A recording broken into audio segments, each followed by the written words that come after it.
Hey YouTube, my name's Kevin, aka Gospel Gambit, and welcome back to my second video of climbing the Rapid Ladder on lichess.org. If you haven't already done so, please go check out our video from a couple days ago where we played a very instructive Evans Gambit on the white side of the pieces.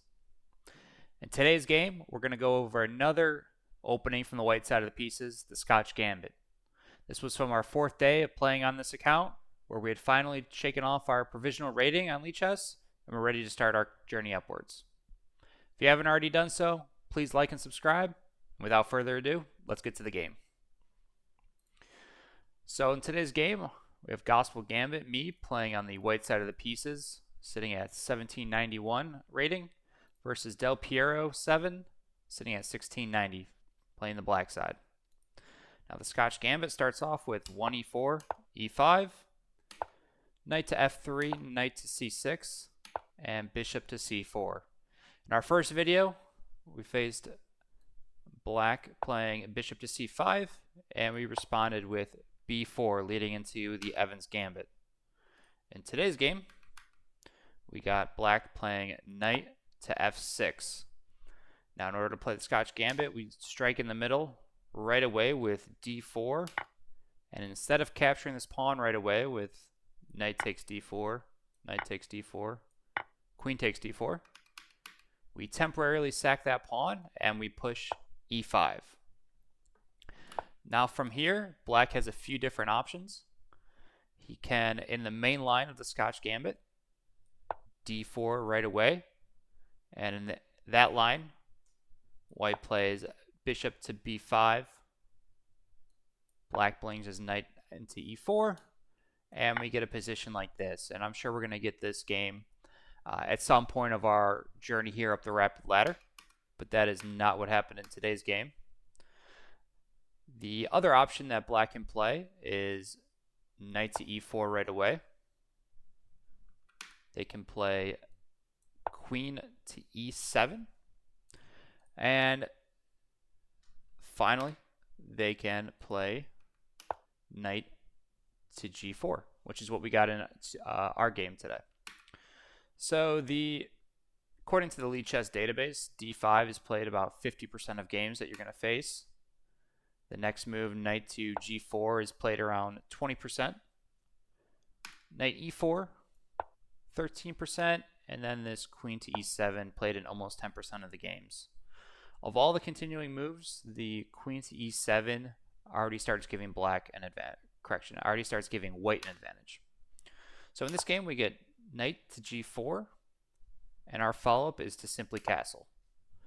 If black decides to take this pawn right away, thinking that they have two attackers, we only have one defender, we have the subtle move, rook to e1, pinning the knight to black's king. And if black tries to unpin their knight here with, let's say, bishop to e7, white just hangs the knight.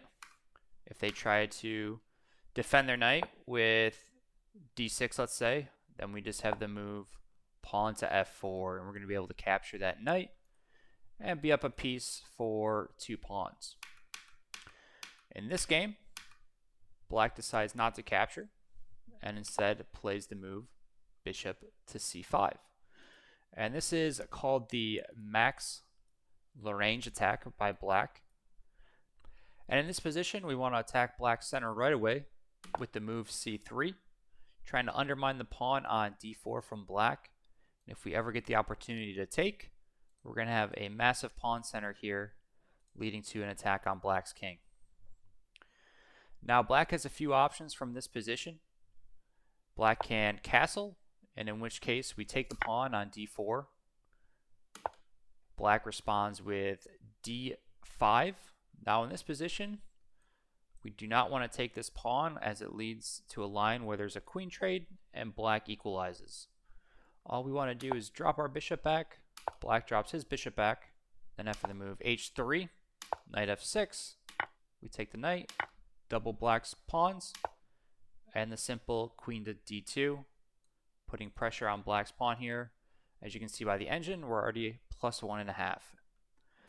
And if black decides not to castle and instead plays d5 right away, In this position, we do want to take the pawn en passant. And if the queen takes, we attack black's knight. He drops it back. We take, developing our dark square bishop to f4. And as you can see, we have about a pawn advantage in this position. If black tries to take the pawn with his bishop, we play check, drops his knight back, add another attacker and put a pin on black's queen. Black castles, and in this position, again, we have an advantage. Black's position is pretty cramped here, and we're going to be able to take this pawn and develop our pieces and bring them towards the king side. And lastly, if black decides to take back with the pawn on d6, well, we just play check, and we're going to have a massive advantage as black's king's going to go uncastled. And the final move that black can play, which is losing right on the spot, is d takes c3. Now, we talked about this tactic in the Evans Gambit, as it can pop up. White has the option to sacrifice right away on f7, forcing black's king to go uncastled and exposing him to all sorts of attacks from white's queen here. Now in the game, that's exactly what we played. Bishop takes f7, king takes f7, and we followed up with queen to d5 check. We're going to be winning back black's the piece from attacking black's dark squared bishop and forcing black's king to go back to the 8th rank. Now, after doing a little bit of research in one of the courses that I study with National Master Hans Shoot Again, he also suggests a few different options with the move knight to g5, which is also winning. If black drops back to g8, queen to d5, and black gets checkmated in 2 moves.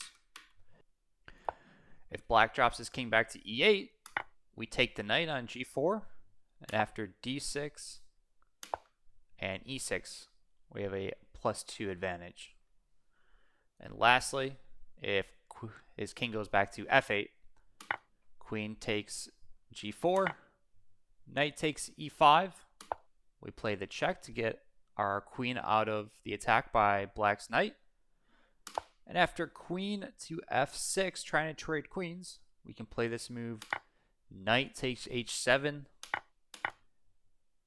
And after we recapture the rook on h7, we also have a 1.5 point initiative, which is already going up here according to the engine.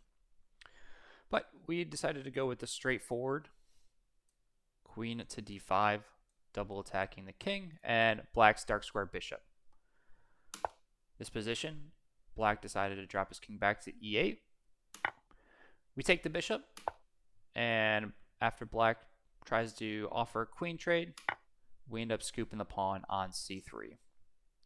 Now, after this, the game was fairly won, but it's pretty instructive to see here how we can really squeeze out the win and not let black get any sort of advantage or allow them to come back in the game at all.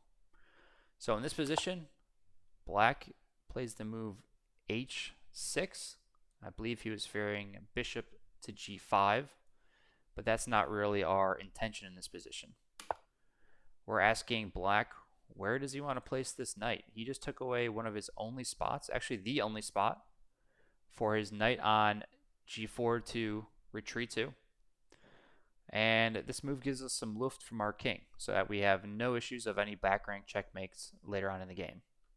So black takes the pawn, we take the knight, and after black takes the knight again, a very similar concept that we talked about earlier in the video, we pin that knight to black's queen.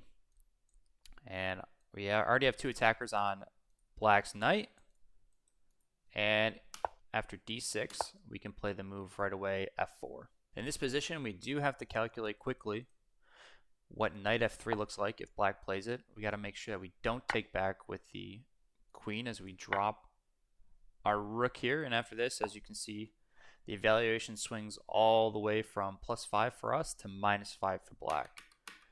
But after the simple, g takes f3. We're pinning black's queen to his king.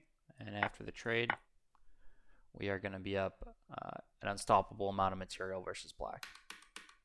So that's not what black decided to do. They just decided to unpin their queen from their king, giving us the knight for a pawn. Now in this position, we are already up a full piece on black.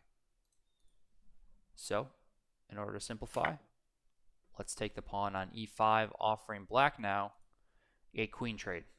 We want to take the queens off the board as we're already up material, leaving no opportunity for black to come back in this game. Black does end up taking the queen, and after we take back, he ends up playing bishop to d7, trying to develop his pieces.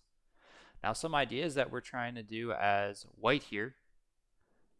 This rook is cutting off black's king and keeping his other rook on a8 out of the game.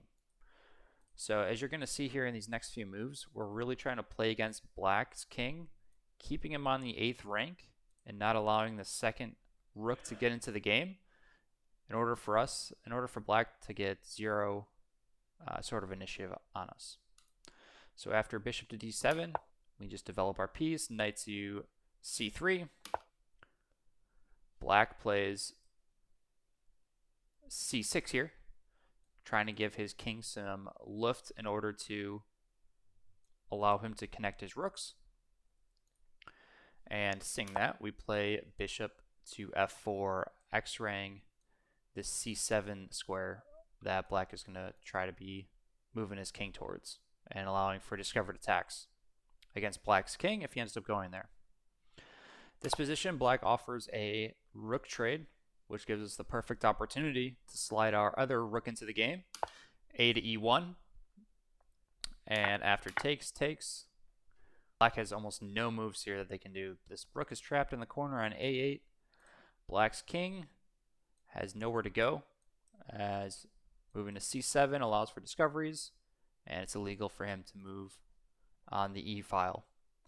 After g5 and dropping our bishop back, black decides to try to open up things while pushing pawns on the queen side, and this is where we're trying to get our final piece into the game for the final blow. Now, after seeing a5, I know black is probably going to be trying to play, let's say, b5 here and start pushing these pawns. And some great squares that I would like my knight to get to are either c5, d6, or even b6. So how do we do that? We have a couple options. We can go knight to a4 or knight to e4. We go knight e4. Black continues with his pawn push on the queen side with b5. And in this position, we play knight to d6, intending for a fork here on the f7 square. We'd like to start winning some pawns from black and start pushing it past her if we got the opportunity to. So after dropping our knight into d6, black decides to go for the lift square now, trying to get his rook into the game and cause some counterplay. We continue with our attack, even though it's not a fork, on the h6 pawn. And this leads to black's final move of the game, and he resigns after playing rook to f8. Like I said, after we forced black's king to the c7 square, we reopened this surprise attack along the g3 to c7 diagonal. And if the game continued, we could play rook to e8 check, and after any move here, we pick up black's rook for free. So that's a very instructive game where we got to see one of the tactics that we talked about on our first video, and it shows up again here, where this pawn takes, where we have an open d file and black's uncastled, allowing us for takes on this really critical f7 square that black has that's very weak, and doing a double attack with our queen. Tail of a tape here. As you can see, this was the graph on Lichess. We had a 98% accuracy with 0 mistakes and blunders. and black had 87% accuracy with 1 blunder and 2 mistakes. If you guys liked the video and found it instructive, please like and subscribe, and I hope to see you on the next video. Thanks.